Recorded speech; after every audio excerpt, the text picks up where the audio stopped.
जिसको हथियार बनाया चाइना ने?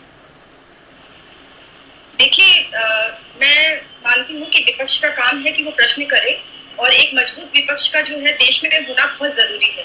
लेकिन सवाल ये पैदा होता है कि मुझे ये पूछना है, जो प्रवक्ता अभी बोल रहे थे कि विपक्ष का काम केवल सेना पर उंगली उठाना, प्रधानमंत्री के वक्तव्य पे उंगली उठाना, यही काम रह गया है। आप लोगों के पास कोई मुद्दा नहीं है, इसी वजह से आप लोगों के पास जो मुद्दे हैं वो मुद्दे ऐसे हैं जो जिसका मजाक पूरी दुनिया उड़ाती है।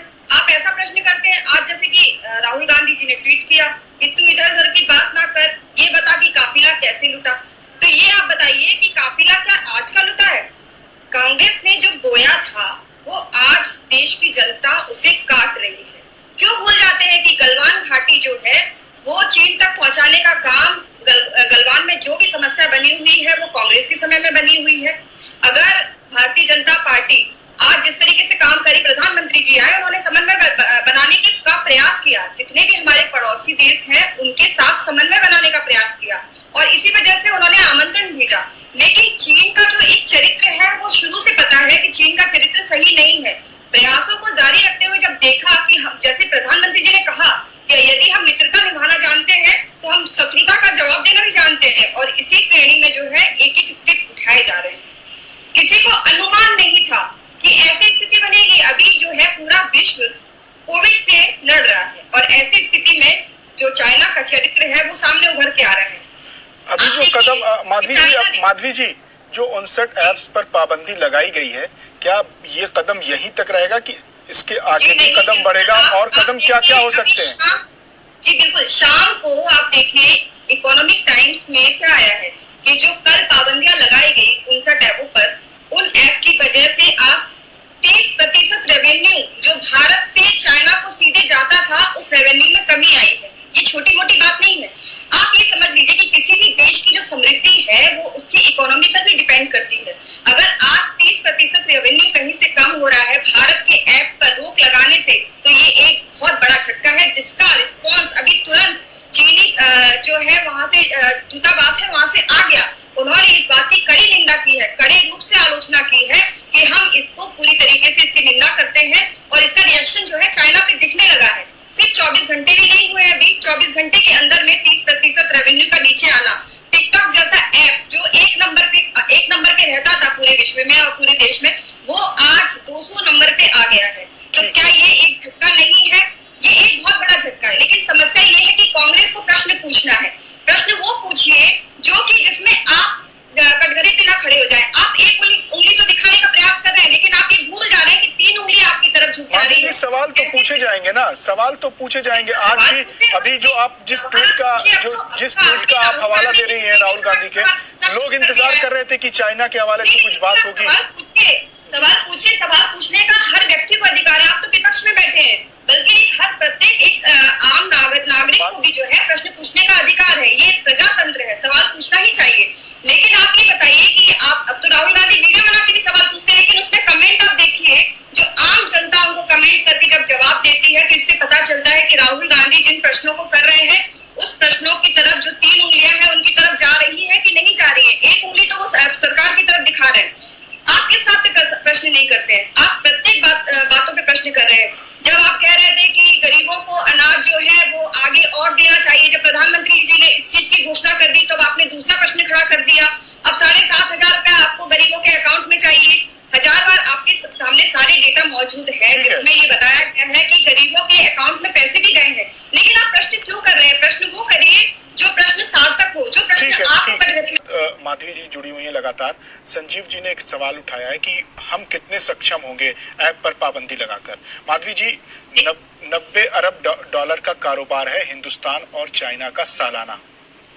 अगर और भी कदम बढ़ाए जाते हैं टिकटॉक के अलावा अलीबाबा जैसी कंपनीज पर, और जो कच्चे माल वहां से आते हैं चाइना से, जो यहाँ पर उसको बनाया जाता है, फिर उसके प्रोडक्ट्स बनते हैं और यहाँ पर मार्केट में सप्लाई होते हैं, अगर उस पर पाबंदी लगी तो बहुत बड़ी सूरत हाल बेरोजगारी की पैदा होगी।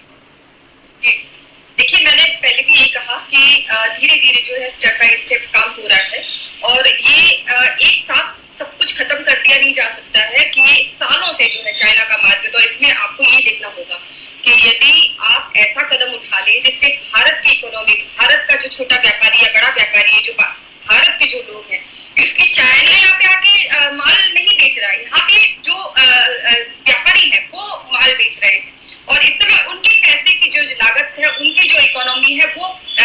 फंसे हुए हैं। तो ऐसी स्थिति में धीरे धीरे जो है स्टेप बाय स्टेप काम करना है। इनको तो सिर्फ प्रश्न करना है। आज टिकटॉक के लिए प्रश्न कर रहे हैं, कल दूसरे स्टेप के लिए भी प्रश्न करेंगे, सर्जिकल स्ट्राइक के लिए भी प्रश्न किया था, और ये चाइना बॉर्डर पे जो हुआ LAC पर, उसके ऊपर भी प्रश्न करेंगे।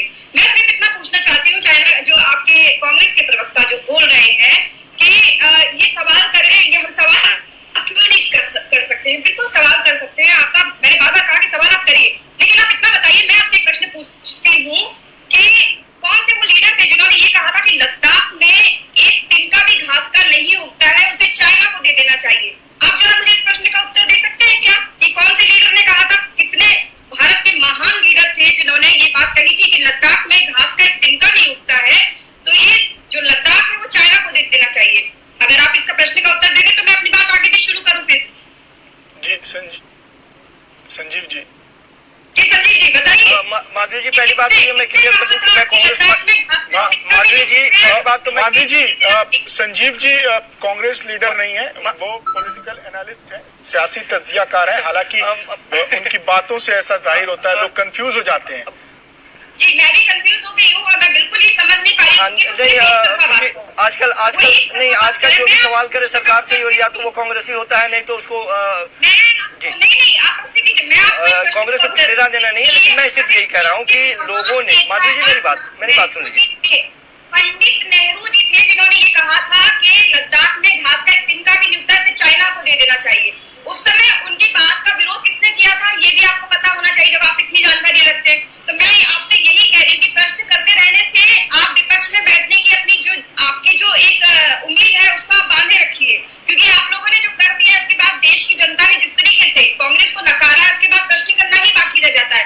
लेकिन इस जो इन्होंने जो आज ट्वीट किया है कि तू इधर उधर की बात ना कर, ये इस प्रश्न का उत्तर इसमें मिल जाता है कि लद्दाख को दे देना चाहिए क्योंकि वहाँ घास का तिनका भी नहीं उगता है। तो यही स्थिति है। आप लोग जो है प्रश्न करिए, लेकिन प्रश्न के साथ ये सोचिए कि कहीं ये देशद्रोह तो नहीं हो रहा है। आप लोग सर्जिकल स्ट्राइक पे अगर प्रश्न करते तो ये मोदी जी पे प्रश्न नहीं करते, आप देश के शौर्य पर, देश की सेना के शौर्य पर प्रश्न करते हैं। नहीं माधवी जी, फौज पर कोई सवाल नहीं करता, फौज पर सवाल नहीं करता, और सवाल उठते हैं। आप कुछ सवालों पर एतराज कर सकते हैं, लेकिन सवाल पूछने पर आप एतराज नहीं कर सकते। सवाल तो पूछे जाएंगे। लोकतंत्र में, जमहूरियत में सवाल पूछना जमहूरियत की सेहत के लिए सबसे अच्छा होता है। देश का जो व्यापारी वर्ग है, जो चाइना के प्रोडक्ट को बेचता रहा है, ऐसी स्थिति में एकदम से कोई भी कदम उठा लेना बहुत मुश्किल है। धीरे धीरे स्टेप बाय स्टेप काम हो रहा है, और जिस तरीके से जो ऐप बंद हुए हैं और 24 घंटे के अंदर में जो चाइना का रिएक्शन आया है, उससे ये पता चल रहा है कि चाइना को ये सोचने के लिए मजबूर होना पड़ेगा कि उन्होंने 2020 वाले भारत से पंगा लिया है, उन्होंने 1962 वाले भारत से पंगा नहीं लिया है। तो ये सोचने के लिए मजबूर होगा आज जी कि आप जिस तरीके की अपनी मनमानी शुरू से करते आए हैं वो अब नहीं। ठीक है। विशाल मिश्रा जी भी हमारे साथ हैं। सर, जिस तरह से सवाल उठ रहे हैं कि सवाल पूछने चाहिए या नहीं।